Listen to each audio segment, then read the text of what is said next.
Začnem s malega fokusa. Tako da prej nam je tudi bil en fokus, da tako se vidi dobro. Tukaj imamo riž, ampak lahko kako drugo tudi stvar. Potem pa tukaj, recimo, da to je naša duša. Torej, mi smo vsi malo travmirani in odraščamo malo travmirani, ker, ne vem, mami nam enkrat je rekla ne za nekaj in mi smo bili prezadeti in to je naša travma, torej tiste luknjice. In potem, ko mi probamo graditi odnose z drugimi ljudmi, mi probamo svoje tiste travme s pomočjo drugih ljudi zapreti. In drug človek, recimo, ima svoje življenje, svoj odnos do vsega in seveda ni tak fleksibilen. Mi probamo njega na nek tak način od zunaj zapreti. In potem vzamemo naš riž, tukaj je drug človek in mi s pomočjo njega probamo urediti svoje življenje. Nekak nam ne gre. Torej, probamo, ampak drug človek ni sposoben nam pomagati svoje življenje urediti. Kako pa lahko si pomagamo? Drugega človeka zaenkrat damo na stran, si vzamemo svojo dušo, probamo delati na sebi, počasi, mehko, potrpežljivo, torej fleksibilni papir, odnotri, ne od zunaj, zložimo to vse tukaj in potem probamo graditi svoje življenje. In takoj gre in nič se ne raztrosi. Na tak način, če gradimo odnos prvo s seboj in si pomagamo samostojno svoje tote luknje zapreti, potem lahko si živimo in z drugim človekom tudi lahko uživamo in nič nam že ne bo manjkalo. A jer sem razumljivo povedala? Dobro. Prvič, ko sem videla ta eksperiment, on me ful zanimal. In potem sem začela razmišljati, a res, zakaj nam sploh odnosi z drugimi ljudmi? Kako pa mislite vi? Zakaj nam odnosi z drugimi? Zakaj imamo, da se družimo? Prav, absolutno prav ste povedali, ker nismo rojeni osamljeni kot neki Maugli. Bi želeli nekaj dobrega se dogaja, poklicati nekoga, veš, tako se dogaja, tako dobro se je zgodilo, ali nekaj žalostno, tudi bi želeli z nekom to razdeliti. Ne bi preveč, ampak vseeno, da je nekdo poleg, s kim bi lahko gradili odnos. Dober odnos je, če to je win-win.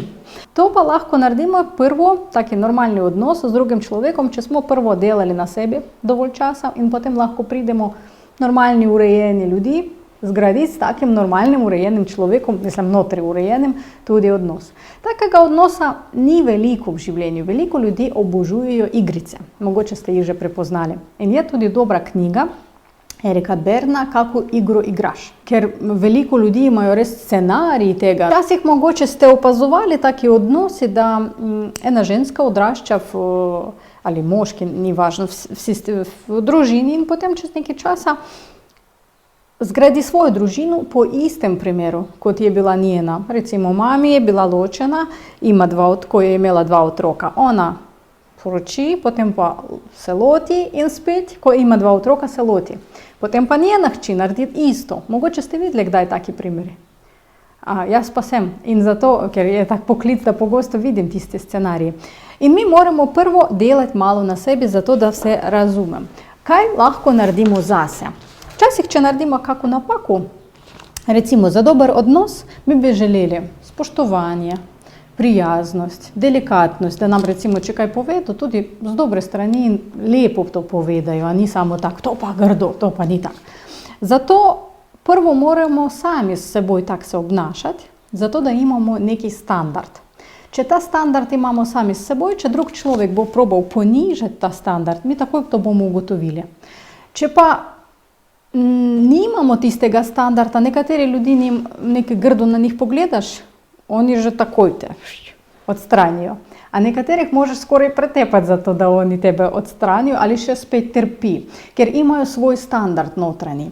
Enkrat sem slišala, ena ženska naredila napako, danes tako cel dan o ženskah govorim, take primeri. Ženska naredila napako in taka sama sebe tepe po glavi in govori, kak si butasta. Poprašam, kje si to se naučila? Pa ne vem, z otroštva moram imeti vse to dobro pripravljeno. In potem vprašam, a kakšen odnos imaš z ljudmi? Pa mene vedno vsi grdo z mano se obnašajo, z moškimi sploh problem. Seveda, če imaš tak standard sama do sebe, to pa nič presenetljivega, da drugi ljudi tudi imajo k tebi tak odnos. Ali še situacija, ko sem videla v eni družini, ena gospa slabo se obnašala z njeno mami. Mami je že bila starejša, okoli 90 let stara. Potem pa pride hči te gospe in slabo se obnaša s ta gospo. Potem pa pride vnukinja in slabo se obnaša z mamo. Torej tako kot prababica, babica, ženska in njena hči.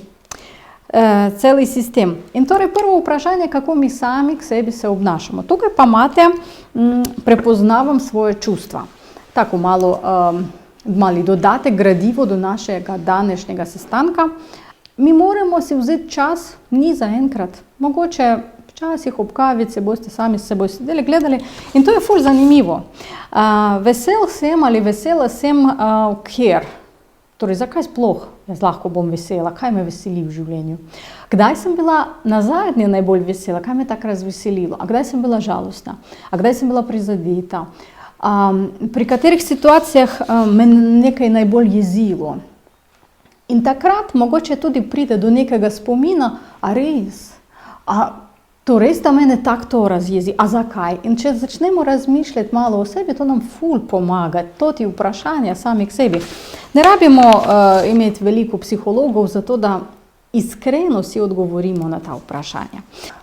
Je bil en gospod, kateremu sem rekla službeno, da ne moreš priti na 4 ure kasneje v službo. Seveda, če prišel, moraš biti ob 9, ne moreš priti ob 1. Pa je bilo to, pa to, ne moreš. Torej, če še enkrat tak se zgodi, ne boš naprej povedal za kak en dan, da imaš neke svoje stvari, ne bomo sodelovali. Ok.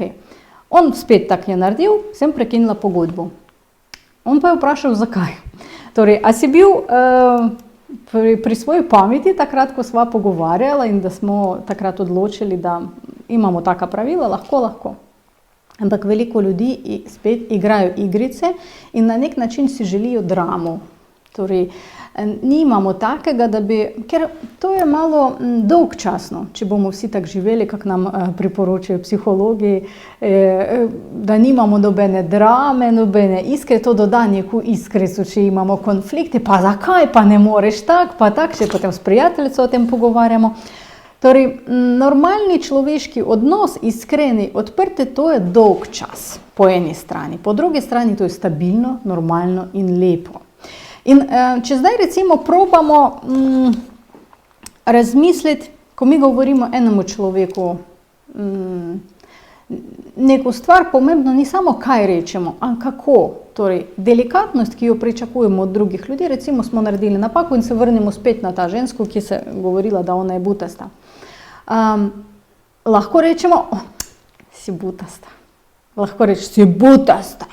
Torej, tudi kako mi lahko pogovarjamo sami s seboj, kako povratno informacijo sebi dajemo, to nam pomaga tudi graditi odnose z drugimi ljudmi. Pogosto mi se bojimo konflikta, če rečemo nekomu ne. In tukaj pridemo na naše drugo vprašanje. Taka stvar, da pride k vam prijatelj in govori, a mi lahko posodiš denar? In je vedel, da včeraj ste dobili plačo. Taka življenjska situacija. Ampak vi imate vse prešteto in nimate veliko. Lahko mu poveste, da sorry, ampak imam plan za svoj denar, imam načrt za svoj denar. Če ste res taka prava prijatelja, lahko ti dam nekaj, kaj lahko ti podarim, da te podprem. Ali mogoče na kakšen drug način ti pomagam. Tukaj pa ne morem. On pa gre in prizadet. Torej, to je neka drama, neka igrica, ki jo proba igrati manipulator. Normalni človek bo razumel, da če imate svoj plan, svoj načrt, on ne sme že tak, normalni rečem, človek, ki ne igra v igrice. Ampak mi vsi smo navajeni na te igrice in moramo pogosto razčistiti. Prvo, niste slabi človek, če rečete ne. In drugo, če niste imeli v planu namen prizadeti drugega človeka, on pa je prizadet, to ni vaš problem. Na to pa moramo se navaditi in to nam res težko gre. Ker kak pa je to, mi smo navajeni na ta dramo, da on je prizadet, zdaj pa jaz se počutim grdo in to neki taki slabi stvari, da vedno moramo do tega priti. Torej, mi govorimo ne ni človeku, ampak situaciji. In torej naš odnos do tistega človeka slabim ne postane. Ampak to je tako zanimiva stvar, zakaj meni slabo govoriti ne. Mogoče to tudi malo časa sebi dajem na to, da razčistim veliko o sebi in svoje čustva prepoznam. Torej, jaz sebi govorim ne, njemu pa ja. Ali kako? Ali v službi vas nekdo prosi, naredi to pa to pa to, ampak to ni tvoja naloga. Enkratno, ok, če ni časa, če nekaj tak sam pomagati, ampak če ti moraš za vse delati, zase pa ne najdeš časa, torej takrat sebi govoriš ne, drugim pa ja. Zakaj pa sebe tako slabo ceniš? In mogoče zaradi tega podcenjevanja sebe druge ljudi tudi to vidijo, čutijo, ker to je kot neki vonj, da on sebe podcenjuje, na njega lahko dam vse te naloge ali manipuliram njem. Ste mogoče videli, da ni do vseh ljudi manipulatorji probajo neke naloge dati ali nekaj prositi. In tukaj pogosto razmišljamo tudi o tem, da mogoče, če bom njemu govoril ne temu, bom govoril ne temu, bom postal osamljen. V neki meri ja, ampak osamljeni od koga? Od manipulatorjev, od ljudi, ki vas ne marajo, nimajo radi, torej raje biti osamljen po eni strani, ampak po drugi strani, če razčistimo svoje okolje od takih ljudi, potem pa lahko pustimo v svoje življenje normalne ljudi, ki nas cenijo kot osebnost, ki z nami normalno in lepo soočajo in sodelujejo in nas, ne bi rekla, imajo radi, sprejemajo takšnimi, kakšni smo. To je čisto druga kvaliteta odnosa. Zadnjič sem pogovarjala z enim gospodom in njegova najljubša beseda je bila: vse je težko, vse je težko. Človek je bogat, ima super kariero, sam vse zgradil, ima, kako v Sloveniji rečejo, polno rito vsega, družina, hči, vse je v redu, vse težko, vse težko. Zakaj pa jamraš? Si bolan? Ne. Nimaš službe? Ne, imam. Nimaš denar na kruh? Imam. Zakaj pa tak? Torej, zakaj vse tebi težko? No, zato pa to, zato. In zdaj pa pridemo na toksične ljudi. Ker zaradi česa oni sploh takimi postanejo. In mogoče mi smo včasih toksični do nekoga, pogosto. Mi samo ne opazujemo, v kateri momenti mi sami postanemo toksičnimi. Kakšne varianti so toksičnih ljudi? Prvi, na enem dogodku mi so rekli, jemljajo energijo. Torej, to je, ki samo v njihovi prisotnosti že čutiš, da tebi je slabo. Ne vem zakaj. Nekateri pravijo, da to so vampirji energetski. Ne vem, samo jemljajo energijo in slabo se počutimo v njihovi prisotnosti.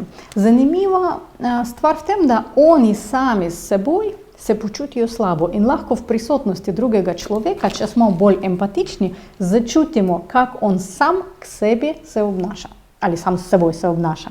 Torej, kaj on izraža, katero energijo sam do sebe sploh. In če on jemlje energijo, to pomeni, da notri je veliko luknj. In to te luknje on probajo napolniti z nami. In kaj bo se zgodilo? S časom večina ljudi bodo šli od njega, ker noben ne bo želel biti donorom. Mi pogosto gradimo odnos samo zato, da nekdo drug postane donor za nas. In da nam občutek ljubezni, energiji, dobre volje. Zato moramo prvo se zaljubiti vase. Zato, da se počutimo kot v redu s svojim standardom, na svoji ravni. In takrat z drugimi ljudmi nam bo veliko lažje. In takrat toksičnih ljudi nikoli ne bomo pustili v svoje življenje. Še so obstajajo take pesimiste, toksične ljudi, ki vedno vsem slabo, bo slabo to, bo slabo to, bo slabo to. Seveda po drugi strani super pozitivno obnašanje tudi malo tak ni zdravo, ampak je boljše. Je boljše živeti z nasmehom kot s takim občutkom. Enkrat v filmu sem videla, ena gospa govori drugi, veš, kak razumem, dobrega moža imaš ali slabega? Ona, kako ona? Ali si tak? Ali si tak? To pa je razlika. Kritik.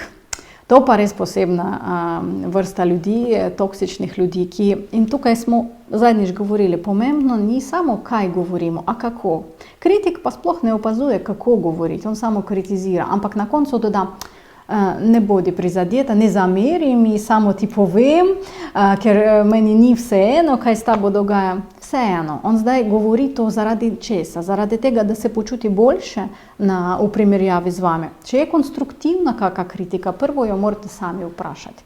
Ker je dober zakon psihologiji z 3 pravil. Prvo, poslušaj sebe, drugo, zaupaj situaciji, zaupaj življenju in tretje, ne dajaj povratno informacijo brez prošnje. Torej, tebe noben ne prosil, ti pa daješ. In tebi bo slabo postalo. Ena moja teta mi je vedno govorila, kritik vedno se najde, naj to boš ne ti. Če te vprašajo, ali kako lepo, povej efektno, če tudi je slabo nekaj, efektno, ampak noben ne ve, kaki efekt si dobil, efektno. Ampak jutri njemu vseeno nekdo bo povedal nekaj slabega, samo če človek tak je naredil, njemu mogoče to všeč, mogoče on to čuti tako, da to je dobro, naprimer obleka neka ali še, njemu to všeč, torej to je del njegove osebnosti. Če mi kritiziramo, mi pa gledamo, prvo nismo objektivni, ker mi gledamo skozi svojo neku tabelo, neki ekran in rečemo svoje subjektivno mnenje. Kdo pa ve, da to je za njega dobro. Ampak kritiki, če vas nekdo kdaj kritizira, samo lahko vprašate, zakaj ti meni to rečeš ali kakšno reakcijo od mene pričakuješ. In lahko samo vprašate njega naprej, da najbolj težko v tisti situaciji ostati mirnim. Ker če vklopimo emocije in pogosto, če mi zdaj tako pogovarjamo lepo o tej situaciji, mi smo vsi inteligentni ljudi, sproščeni, neemocionalni, tako preveč vse ok. Ampak, če gre za našo neko situacijo osebno, mi postanemo bolj emocionalni, nam je bolj težko jo reševati, zato da smo emocionalno vklopljeni v njo. Če kaki prijatelj nam bo povedal, nam bo lažje njemu dati kaki nasvet. Manipulator, to pa so ljudi, ki probajo. V čem je razlika med manipulacijo in neko prošnjo? Manipulator proba brez tega, da direktno vam pove, kaj on od vas želi, probati narediti tako situacijo, da vi sami to naredite. Včasih ženske tako naredijo, spet v ženskih, kot govori, ona ima take lepe nohte. In kaj? Ok, ja, ima lepe nohte.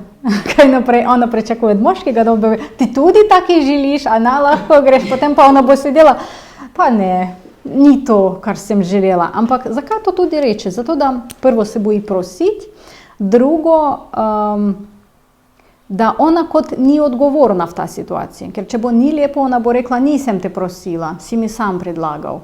Žrtev, to pa so tudi ljudje toksični, ki vedno vse slabo pri njih, vse nekaj dogaja. Naprimer, on pride kasneje na 4 ure, kot zadnjič sem rekla, ampak vse, avtoceste so polne, mačke so zboleli, ključ vrata se ne zapiral, vse, ampak ni on odgovoren. Mi imamo v življenju odgovornost za svoje življenje. Če nismo mali otročki, smo 100% odgovorni za vse. In žrtev to je človek, ki proba ostati infantilnim in ostati, da to ni jaz. Ampak njim je slabo samim seboj, lahko njim, ok. Žalostno je, da tak tebi je, da ti probaš manipulirati, kritizirati, biti jeznim, jemljati energijo, biti žrtva, ampak to ni moj problem. Ti želim veliko sreče, adijo. Kje se skriva sreča sploh? Lahko vas vprašam, ker danes samo jaz govorim, kaj za vas je sreča? Ja, to ta me time, kot čas zase, to je ful pomembna stvar. Torej, če se počutite dobro, če družina se počuti dobro in vsi so tako nedeljsko kosilo, če čutite mir, sproščenost, da v stiku s seboj. Ja, je sreča za vsakega res nekaj pomembnega. Bi vam povedala eno zgodbo, mogoče ste slišali, BlaBlaCar je tak kot slovenski prevoz, ko gremo iz Ljubljane do Maribora recimo, ampak to je med različnimi državami tudi. In enkrat sem tako šla mislim, da z Poljske na Češko, ja, z Poljske na Češko, to je bilo nekaj let nazaj, in en gospod je sedel poleg, tudi je bil kot gost tistih voznikov, smo se vsi res našli kot tuje ljudi med seboj in nisem ga poznala nič, ampak sem imela banane za sabo in sem želela jesti, nisem mogla sama sedeti jesti in sem imela 2 banane, sem dala njemu in samo jem. tam pa vozniki so med seboj nekaj svojega imeli. In on je pojel ta banano, potem, in tako cel pot sva pogovarjala. Potem pa na koncu on mi je rekel, da ta 2 banana njemu dala tako veliko sreče, ker on je bil na koncu kot dovolj bogat, premožen človek, ampak nisem niti nič o njem vedela in čisto človeško sem z njim razdelila svojo hrano. In on je rekel, da ta občutek, da človek s teboj se obnaša kot človek in lahko nekaj se razdeli, njemu da občutek sreče. In danes sem videla en zanimiv tak posnetek, da en ježek, v angleščini jaz sem bogat, I'm rich.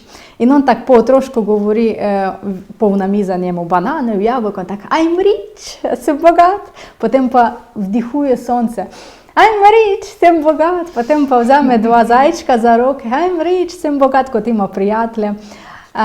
In če mi sploh živimo na tem svetu, da lahko tudi tako zdaj pogovarjamo, vse, kar ne zgodi, gre na boljše. Mi danes imamo tako intimno ambient, da lahko kot družina med seboj pogovarjamo. In to je ta občutek, da ljudi med seboj lahko komunicirajo. To zaradi smo tu.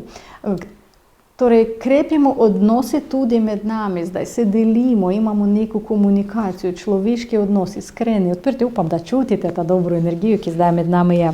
Zaradi komunikacije brez nasilja je en zanimiv primer. Marshall Rosenberg, psiholog, ki je veliko let delal z otroci, je naredil cel zanimiv sistem nenasilstvene komunikacije, ampak jo v Sloveniji bi prevedli kot komunikacija brez nasilja, ki ima nekaj korakov, ki nam pomagajo komunicirati z drugimi ljudmi, tudi če pride do kakega konflikta. Ker dobro in sreča je, če smo zdaj tako dobro pogovarjamo, ampak če, na primer, nekaj se zgodilo, kako pa to rešujemo, ker življenje gre. Prvo, lahko povemo fakt, kar se je zgodilo. Recimo, kot s tistim moškim, ki je zamudil 4 ure, sem mu povedala, je fakt, se je zamudil 4 ure. Potem pa moje čustva. Imamo 2 variante, 2 opcije, mislim, da ste mogoče slišali o njih, kot sem jaz sporočila ali sem sporočila, kako raje povedati, in ti si sporočila, kot sporočila o meni. In jaz lahko tukaj govorim o sebi, o svojih čustvah. Ti si zamudil, meni to ni prijetno, jaz ne morem planirati, ne morem nič delati naprej, ampak jaz ne govorim, ti si butast. Če mi govorimo, kak si mogel zamuditi, jaz govorim, ti sporočila. In mi raje govorimo, jaz sporočila samo o sebi. Ker tako drugače, mi nimamo pravic govoriti o drugem človeku. Zadnjič mi je prišlo do enega konflikta, čist brez veze je bil, ampak sem malo emocionalno odreagirala, ampak meni ni bilo sram, ker nisem govorila o drugi osebi. Nič. Tudi emocionalno, ampak sem govorila samo o sebi in o situaciji. In kak bi emocionalno nisem reagirala, vseeno to dobro, da ni sram, zato da nisem govorila nič o drugem, samo o situaciji in svojih čustvah. In to je super. Potem pa govorimo svojo potrebo. Kaj jaz želim v ta situaciji, da sem povedala, da zdaj si zamudil, meni to ni v redu, potreba, da prideš pravočasno v službo. In prošnja, pridi prosim v službo pravočasno. Nobene drame, nič takega, komunikacija dobro dela, moramo še poslušati drugega človeka natančno, če on nekaj govori o faktu. Ampak problem je v tem, da veliko ljudi rabijo več časa, da samo malo tako pogovorijo, ni o faktu. A nasplošno, o vseh, kar njih moti. In to moramo vse poslušati do tega, da potem pridemo do reševanja konflikta. Ampak tudi moramo potem vprašati in bolj, kot imamo neki načrt za ta odnos s človekom, bi želeli njega rešiti ta situacijo, torej moramo vprašati, ali ti bi želel to ali to.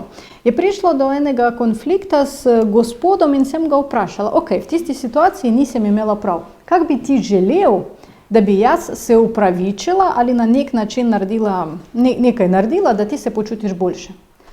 On mi je odgovoril idealno. Ne vem, ti si psiholog. Torej, jaz njega vprašam, ali jaz pravilno razumem, da ti ne veš, na kak način ti bi želel, da bi jaz se upravičila. Ja. Torej, če ti ne veš, lahko ti prepustim neki čas, da lahko razmisliš in potem, ko boš zavedal, sam povem, ker to ni moj problem, da ti ne veš. Jaz pa, kako bi jaz se ne potrudila, nikoli ne bom mogla v tisto 10 priti, ker ne vem, to je moj subjektivni občutek. A veliko ljudi kaj bi naredili? Probam to, a mogoče tebi to, a mogoče tebi to. In na koncu človek bo, pa ne bom nič naredil, sem ti to, ampak zakaj si to naredil? Tebe niso prosili natančno to. To je tvoje subjektivno mnenje, da ti razmisliš, če tebi to pomaga, mogoče drugi ljudi tudi pričakujejo to, da če ti narediš to pa to, oni bodo mir. Nekateri ja, nekateri ne. In zato raje vprašamo, kak bi ti želel. To se nanaša na bonton, ne? Ja, bonton, ampak tudi z tak bolj psihološkega vidika. Enkrat sem v Mariboru bila in sedim na klopci, ena gospa je sedla s enim časopisom, psihološki neki, nisem takega videla. Sem rekla, se upravičujem, a lahko vprašam, kje ste ga dobili, ona pa tak gleda tam pa tam. In nisem prvo začutila, ali bi želela kako komunikacijo ali ne, jaz se vprašam, ste tudi psiholog, ona, pustite me pri miru. No, okej, nič hudega. Ja, po eni strani je bilo, ne bi rekla grdo, ampak malo tak povišeno emocionalno, ampak nič hudega. Sem probala kot po eni strani prestopiti njeno mejo in dobro, da ona zna reči ne. Mogoče ne zna graditi komunikacijo, kjer bi mogla reči bolj delikatno, se upravičujem, zdaj mi malo se mudi, ali bi želela prebrati ta članek. Torej, tako da bi jaz se ne počutila nekaj slabo, ker bonton je to, da drug človek v naši prisotnosti se ne počuti slabo. In zato raje njega ne kritiziramo, nič slabega ne govorim, vse je super. In zadnje, nekaj pravil za odnose z drugimi ljudmi. Kaj nam bo pomagalo graditi odnos? Prvo, manj govorimo o sebi, več o drugih ljudeh, ker to, kar mi govorimo o sebi, to zanima samo nas, raje govorimo o drugih. Drugo, probamo, ko vidimo drugega človeka, povedati njemu vsaj en kompliment.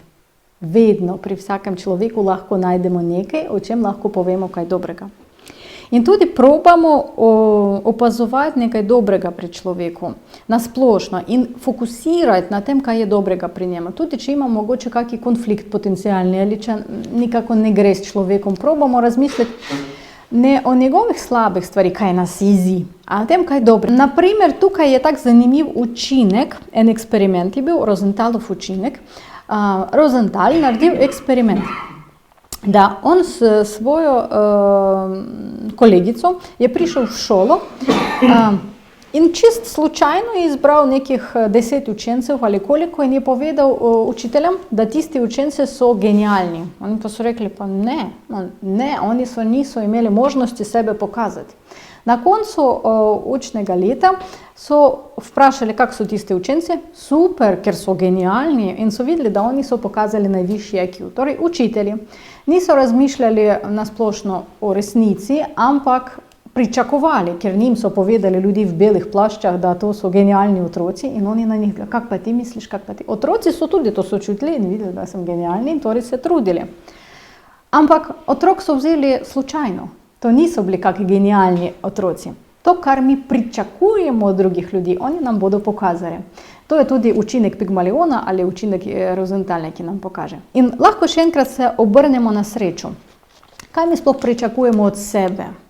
Kaj mislimo o sebi? Ali pohvalimo sebe pogosto? Ker kot tisti ježik lahko se veselimo preprostih stvari. Časa zase, družine, zdravja, mira, svojih energetskih različnih stika s seboj, ko vam je dobro, ko čutite se dobro. In razen tega, vsak dan mi moramo narediti nekaj zase, nekaj, kaj nam da ta srečo. Ker mi včasih mislimo, da danes je neki osnutek življenja, a nekdaj, jutri po jutrišnjem čez eno leto, bo sreča. Ravno zdaj, ravno danes bi vas prosila, da naredite zase neko srečo. Malo se raziskujete s tem našim vprašalnikom in probajte se razveseliti na nek način. Saj bom neka malenkost, mogoče, ne vem, spiti kavico v lokalu in dihati tistim super zrakom pomladanskim, mogoče iti na vrt in nekaj tam narediti, mogoče pogovarjati s prijatelji, čez brez veze 2 ure zase pustiti, mogoče še nekaj, ampak dobrega, to, kar da srečo, mogoče slikanje kako, torej vse, kar ravno danes da veliko sreče, bo potem vplivalo na to, kaki odnos bomo gradili z drugimi. Če tudi veste, mogoče ste opazovali, če človek sam s seboj, kako on bo odnos gradil z drugimi, njega bodo izogibali. Torej, probamo prevzeti odgovornosti za svoj odnos z drugimi nase, a prvo za svoj odnos s seboj. Če naredimo kakšne napake v življenju, prvo povemo si, nič hudega, to je samo izkušnja, nisi prej vedel, vse je okej. Mi včasih govorimo, oče, mami nas tako so vzgojili in nikoli niso hvalili, to je bilo prej, veliko let nazaj, zdaj pa mi smo sami, lahko bomo najboljšim očetom, najboljšo mamo zase in lahko se tako pohvalimo, tako podpiramo kot nikoli prej. Tako se ljubimo in imamo radi, raje pa ljubimo, da noben starši mogoče ni imel bi časa nam toliko ljubezni dati, koliko mi lahko svojemu notranjemu otroku damo. In to vedno pride do tega. Odnos z drugimi ljudmi je že posledica. Prvo, kar mora biti, odnos s samim seboj. In upam, da današnja naš tak sestanek bo vsaj dal neke ideje zaradi tega, da nekaj delamo na sebi, nekaj preberemo, mogoče razmislimo, mogoče odgovarjamo na vprašanje, mogoče še nekaj, vsaj nekaj. Ampak glavno je vzeti čas zase in narediti nekaj dobrega zase, vsak dan. To je recept. Hvala vam za vaš čas. Z moje strani vse. Bi želela narediti mali aplavz za nas za vse. Za to, da smo prišli. Hvala vam.